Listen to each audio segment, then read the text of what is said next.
Olá, meu nome é Suelen, sou professora de português e vou falar sobre os processos de formação de palavra. Aqui nessa aula, o processo é de composição. Nós temos o processo de derivação e o processo de composição.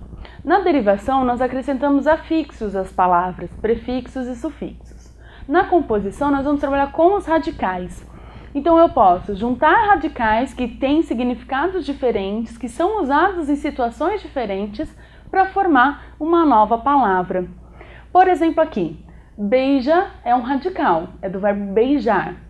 E flor é um substantivo, é usado em situação diferente, são usados em situações diferentes. Eu posso juntar beija mais flor e formar uma nova palavra, um novo substantivo, que é a palavra beija-flor.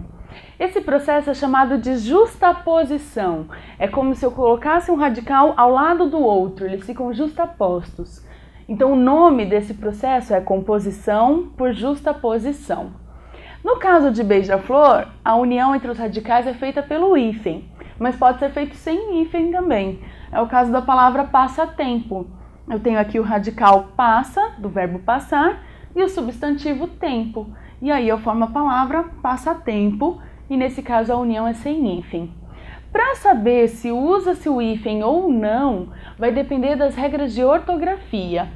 Então basta procurar o uso do hífen na norma da ortografia e você vai saber as palavras que usam ou não o hífen. Essa regra mudou recentemente em 2009, quando teve novo acordo ortográfico da língua portuguesa. Mas algumas palavras não sofreram alteração, como é o caso de beija-flor, sempre foi grafado com hífen.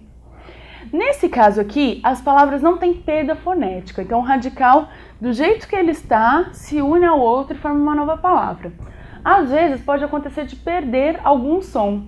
Olha, por exemplo, a palavra aguardente. Isso aqui é um processo de composição também. Eu tenho o radical água e eu tenho o radical ardente.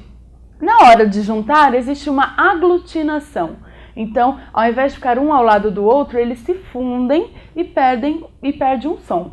Então, aqui fica aguardente, perde uma vogal. Existem casos em que a gente percebe na aglutinação quais são os radicais. Já outras palavras acaba passando batido, a gente nem percebe quais são os radicais que estão envolvidos aí, principalmente quando muda o significado. É o caso da palavra embora. A palavra embora vem do processo de junção de em boa hora. Então, quando a gente fala eu vou embora, seria que eu vou em boa hora.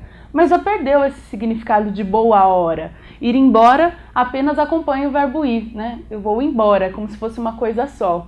E o embora também pode ser uma conjunção, né? Então já não tem tanto esse valor. Então nós temos dois processos, resumindo. Composição por justaposição e composição por aglutinação. Nos dois, usamos radicais diferentes. E no caso da aglutinação, existe uma perda fonética. É isso, por hoje é só. Muito obrigada!